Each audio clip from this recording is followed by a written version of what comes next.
நெல்லை மாவட்ட காங்கிரஸ் நிர்வாகி மர்ம மரணம் தொடர்பாக KV தங்கபாலு இன்று ஆஜராகிறார். இது பற்றின கூடுதல் விவரங்களோடு செய்தியாளர் ராமசுந்தரம் இணைக்கிறார். ராமசுந்தரம், வணக்கம். இதன் முழு விவரங்களை பதிவு செய்யலாம். நெல்லை மாவட்ட காங்கிரஸ் நிர்வாகி மர்மமான முறையில மரணமடைந்த வழக்குல பல்வேறு தரப்பினரிடமும் விசாரணையானது காவல்துறை சார்பில் நடத்தப்பட்டு வருகிறது. 30 பேருக்கு நேரில் வர சொல்லி சம்மனும் அனுப்பப்பட்டிருந்தது. அதன் அடிப்படையில ஒவ்வொருவராக நேர்ந்து வரவழைக்கப்பட்டு விசாரணையை நடத்தி வருகிறார்கள்.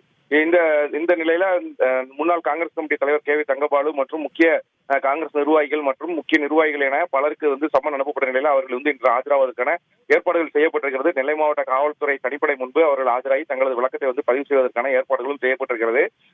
இதே போல அவரது குடும்பத்தினர் மற்றும் உறவினர்களையும் நேரடியாக விசாரணை செய்வதற்காக காவல்துறை தரப்புல பல்வேறு ஏற்பாடுகள் செய்திருக்கிறார்கள். தொடர்ந்து அவரிடமும் விசாரணை மேற்கொள்வதற்கான நடவடிக்கைகள் எடுக்கப்பட்டு வருகிறது. விவரங்களுக்கு நன்றி ராமசுந்தரம். செய்திகளை உடனுக்குடன் தெரிந்து கொள்ள உடனே சப்ஸ்கிரைப் பண்ணுங்க.